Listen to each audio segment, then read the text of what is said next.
Bonjour tout le monde, je suis en compagnie de Michel Lacroix, un professeur d'anglais au Cégep Gérald Godin. Il est aussi l'enseignant du cours complémentaire Popular Music and Songwriting in English dans ce même Cégep. Il est aussi un auteur-compositeur-interprète et un professeur passionné. J'ai suivi le cours de création de chansons avec lui lors de ma première session au Cégep et son cours était très instructif. Bonjour Michel, je suis très heureuse de pouvoir te rencontrer dans le cadre de mon projet intégrateur. Bonjour. De quelle manière as-tu commencé à composer des chansons? Donc, ça fait assez longtemps. Moi, j'ai commencé à jouer de la guitare à 13 ans. À 14 ans, j'avais mon premier groupe de musique, puis ça, c'est dans les années 80. Donc, c'était du hard rock, là, du metal dans le temps. C'était moins élevé dans ce temps-là qu'aujourd'hui. C'est de la musique qui jouait à la radio, qui jouait de la musique plus de ce temps-là. Au début, c'était vraiment juste des chansons d'autres personnes. On faisait des covers, on apprenait les chansons des autres, mais éventuellement, on a composé nos propres chansons. Et on s'amusait. On avait une idée comment faire la musique, tout ça, mais le problème a toujours été les paroles. On s'assoyait, puis on essayait d'écrire des paroles. Deux gars de 14 ans, là, puis on était tous là, c'est pas bon. Puis là, finalement, presque toutes nos chansons étaient juste instrumentales. À un moment donné, on a eu un chanteur, puis lui, il improvisait. Je pense qu'à chaque fois qu'il chantait la chanson, il la changeait. Après ce groupe-là, après le cégep, donc entre le cégep et l'université, j'avais un autre groupe qui jouait dans les bars. C'était mon travail pendant un an, mais ça, c'était encore un cover band. On jouait les chansons populaires, puis c'est ça qu'ils voulaient dans les bars. On jouait les chansons des autres. On a composé un peu, mais on était honnêtement tellement occupés. On jouait tous les fins de semaine, des fois 3 jours, des fois 4, même il y a des places qu'on jouait 5 soirs. Puis on transportait l'équipement, puis pas de break. Là, on partait de Montréal, Québec, Mont-Laurier, Bécomo, on allait partout. Et on nous disait composer, il faut composer si vous voulez réussir, les gars. Mais je pense qu'en un an et demi, on a composé 3 chansons. On les a enregistrées toutes, mais on n'a rien fait de plus. Même si on avait un gérant qu'on payait 10%, 15%, mais lui, il nous bouquait, il nous trouvait des places à jouer. OK.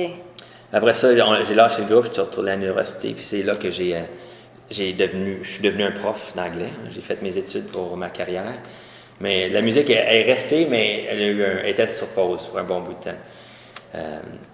Il y a 5 ans à peu près, j'ai décidé de recommencer à jouer de la musique. Je me suis rééquipé avec l'équipement, avec un ordi. Mais au début, c'était juste le son. Là, je voulais juste être capable d'enregistrer ma guitare avec des sons de drum pour que ça sonne comme la musique que j'aime. Et finalement, j'ai décidé de recommencer à écrire des paroles. Et c'est là que j'ai pris des cours à Berklee Online. C'est une école assez reconnue à Boston. Maintenant, il y a des cours online. Et mon premier cours, c'était Writing Hit Songs. Donc, ça parlait de la musique et des paroles. Ensuite, j'ai pris Lyric Writing. Ça, c'était juste les paroles. Après ça, Writing Commercial Songs. On voit c'est comme quand même des chansons populaires que j'essaie d'écrire. Et à partir de là, j'ai eu l'idée d'essayer de monter un cours pour les élèves ici. Donc, j'ai appris des techniques et des méthodes pour écrire des paroles et la musique que maintenant je partage avec mes élèves dans le cours ici au Cégep. OK. Wow! Ça que tu as eu beaucoup de parcours de fait, là, puis tu continues à enseigner aux élèves. Là, qu'est-ce que tu apprends à chaque fois que tu fais un cours à l'université online? Je suis rendu à 14 cours. Là. Mais là, c'est plus juste des cours de parole. J'ai pris des cours de production, des cours de intégrer la musique dans les jingles, les annonces publicitaires et les films. Et maintenant, je fais un certificat où il y a beaucoup de musique électronique. Donc, je suis en train d'apprendre des nouvelles choses. Ça aussi, là, j'en parle dans mes cours. J'amène ça en classe. Oh mon Dieu. Je sais que tu parles souvent d'amour et d'espoir dans tes compositions, mais quels sont les autres sujets les plus fréquents dont tu parles? Bien, c'est sûr que tout part de ma vie. J'aimerais ça pouvoir... éventuellement, je vais peut-être être plus original et créatif et aller trouver des idées autres. Mais maintenant, peu importe comment je commence, on dirait que ça finit toujours de parler de moi, de mes amours, de ma femme, de ce que je vis maintenant. À l'âge que j'ai, je parle plus bien de party puis d'aller boire et tout ça. Là. Je suis rendu ailleurs. Mais les idées, finalement, ils devraient pouvoir venir de n'importe où. Parce que dans mes cours, souvent, quand moi j'écris pour mes cours et pour moi-même, mon processus part tout le temps d'un mot ou d'un objet, qui peut être un endroit, n'importe quoi. Mais ça, c'est la germe. Et je pars avec l'écriture libre. Et souvent, ça peut...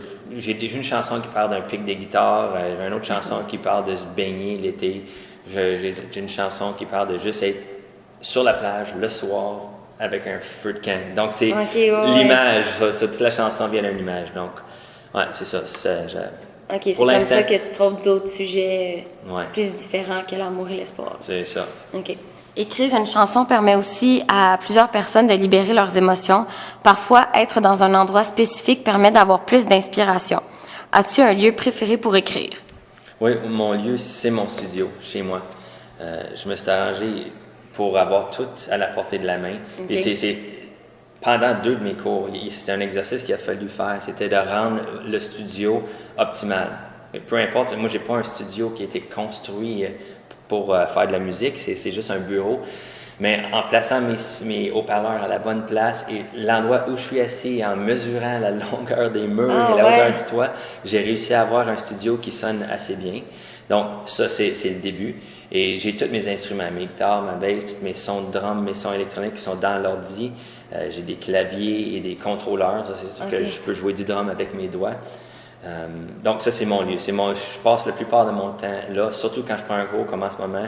Je suis dans le bureau presque tout le temps, même que je suis invisible dans la maison à part dans le bureau. Et l'endroit m'inspire. J'écoute ma musique là et je compose la musique là parce que j'ai des vraiment bons parleurs. Puis écouter de la musique là, c'est fantastique. OK. Mais est-ce que tu peux écrire ailleurs que dans ton bureau? Est-ce que l'inspiration te semble moins bonne? Oui, j'ai de la misère à écrire ailleurs, c'est juste que ça n'arrive plus. J'ai plus de groupe. Parce que quand j'étais jeune, je pouvais écrire avec mon groupe quand on est toute la gang ensemble. Là, quand je joue avec du monde, c'est juste pour le fun. On n'a pas le temps vraiment de commencer à composer. Et il me faut mes instruments pour composer. Okay. Donc, il faut que je sois proche de ma guitare, proche de mes sons de drum. Puis, je pourrais, j'imagine, prendre ma guitare sèche et aller composer dehors, mais j'aime ça avoir tout à la portée de la main parce qu'avant que les paroles sortent, la plupart du temps, il me faut de la musique. Il me faut de la musique pour créer une énergie, une émotion. Et souvent, c'est à partir de là que les paroles vont sortir. OK. Justement, parlant de comment que tu commences à écrire ta chanson, c'est quoi ton processus de création? Par où tu commences? Moi, c'est la musique qui est en premier pour moi. Donc, d'habitude, ça peut être juste un riff de guitare, ça peut être un beat, ça peut être une mélodie que je chantais, puis je ne vais pas l'oublier, puis je vais l'enregistrer. Okay. Mais la plupart du temps, je vais enregistrer un petit bout de chanson avec de la guitare, du drum, tout ça. Puis là, c'est drôle parce que quand je la sauve, parce qu'il faut cliquer sur Save, il faut donner un nom, c'est là que j'attends. J'écoute la musique, puis j'attends, puis il y a presque tout le temps un titre qui m'arrive.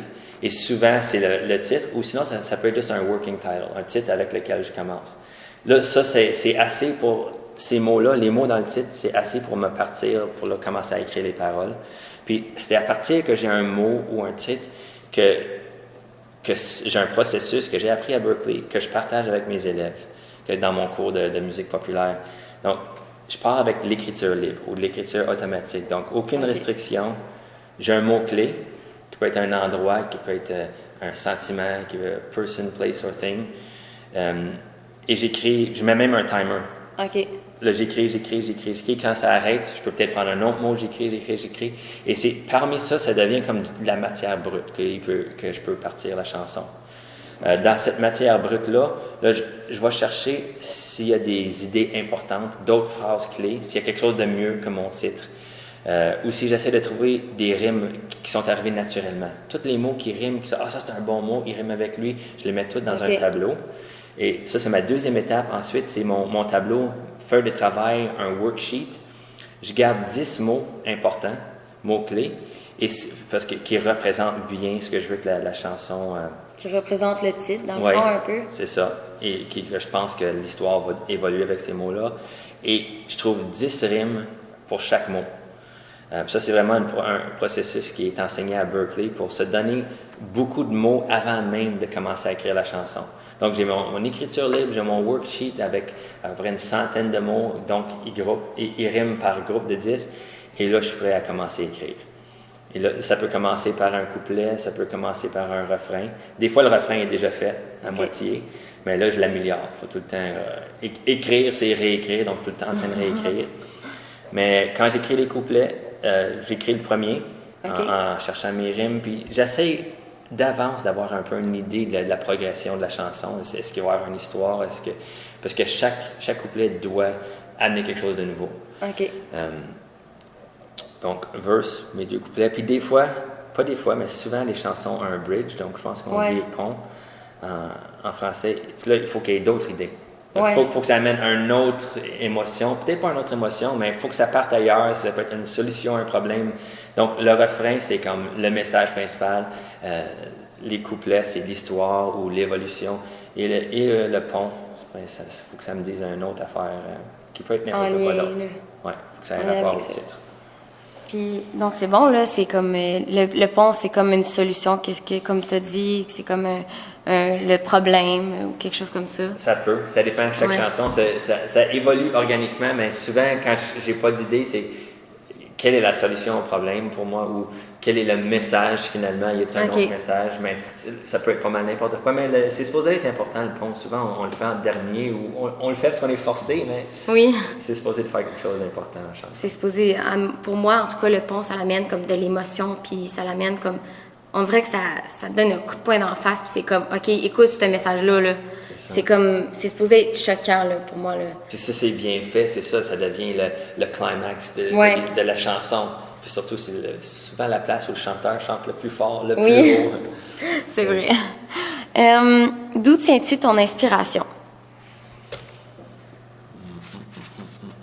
C'est la question. Ok, oui. Mon inspiration, ça vient de la musique. Parce que depuis que je suis jeune, plus jeune, c'était juste, j'aimais ça. J'aimais la musique. Je pensais même pas devenir musicien. Mais à partir du moment que j'ai décidé de commencer à jouer de la guitare, mon but a tout le temps été, quand j'entends quelque chose de bon, je veux être capable de faire ça. Je pense que c'est ça qui m'inspire beaucoup. J'entends quelque chose de bon, c'est pas juste « Ah, c'est cool ». Non, comment ils ont fait ça? Donc, je suis inspiré à essayer de reproduire les émotions et l'énergie que je trouve dans d'autres chansons. Donc, comme j'ai dit tantôt, c'est la musique en premier pour moi. Donc, mon inspiration, c'est l'énergie, l'émotion. Et si je réussis à écrire des paroles qui sont bonnes, mais trouver un chanteur ou une chanteuse, quand c'est moi, ben, je vais essayer de m'améliorer comme chanteur. Mais il faut que ça fitte ensemble. OK. Ouais. OK, c'est bon. Qu'est-ce que l'écriture en tant que telle, elle amène dans ta vie? Mais premièrement, ça amène le bonheur. Parce que pour moi, c'est ma passion. Un peu comme d'autres mondes jouent au golf juste parce qu'ils aiment ça, ou ils jouent au hockey juste parce qu'ils aiment ça.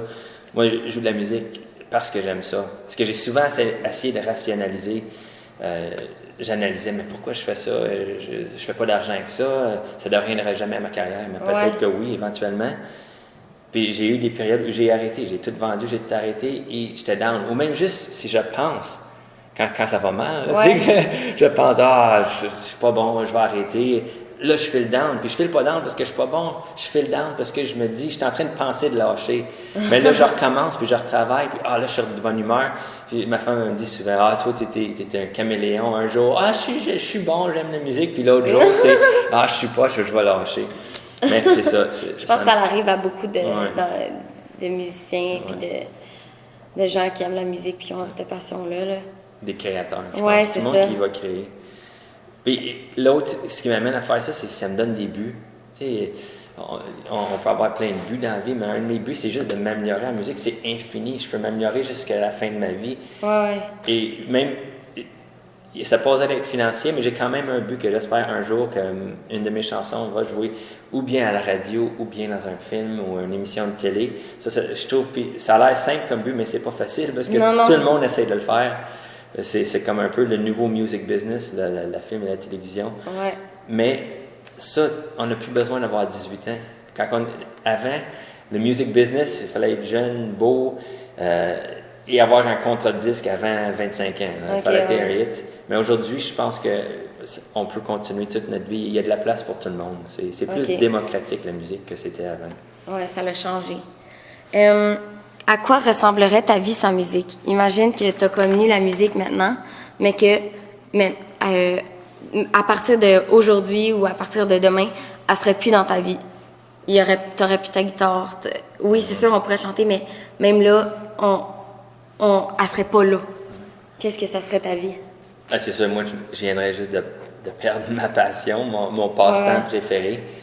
Donc, une des affaires que j'aime le plus faire, je pourrais plus le faire, il faudrait que je trouve d'autres choses. Puis c'est sûr, juste le plaisir d'écouter, il y a le plaisir de créer, mais il y a le plaisir d'écouter la musique.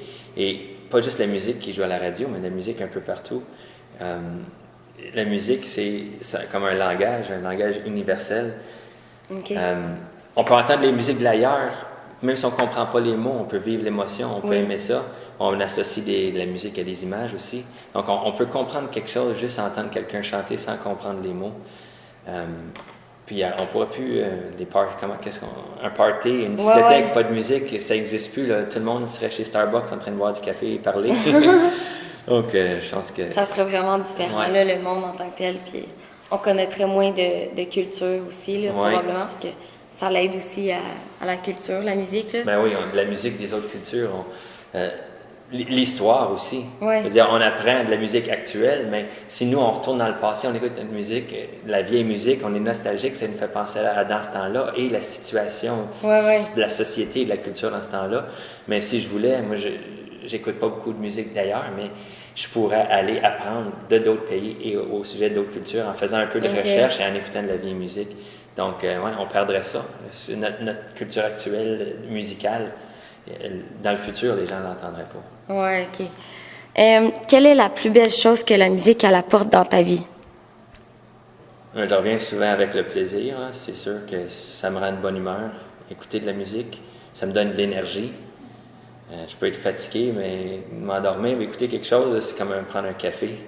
Donc ça, je trouve que c'est une belle chose. Mais probablement, une des plus belles choses, ça m'a donné mes meilleurs amis. Okay. J'ai eu 2 groupes de musique importants, puis c'est du monde comme quand j'étais jeune. Puis il y en a un qu'on a joué ensemble aussi dans un club. Mais je considère que c'était mes meilleurs amis. Et là-dedans, il y a du monde que je vois encore, même si on se tient plus ensemble, on joue plus de la musique ensemble. Mais je pense que mon meilleur ami, c'est quelqu'un qu'on s'est connu juste 3 ans. C'est quand même pas beaucoup dans une vie. Mais c'est quelqu'un qu'on peut s'appeler n'importe quand, puis se parler, puis c'est comme... On parle de musique. Lui, quand il y a un spectacle, il me le dit tout le temps. Moi, quand je compose une nouvelle chanson, je lui envoie. Il l'écoute, puis on est tout le temps là, un pour l'autre. OK. Et c'est ça. L'amitié, c'est là que je me suis fait les meilleurs amis avec la musique. Parce que ça vous a connecté. Oui. Ça fait tellement des belles choses, la musique. Ouais. Bien, merci d'avoir répondu à mes questions. J'espère que tu continueras à aider tes étudiants en composant puis en te libérant par la chanson. Merci. Bien, merci.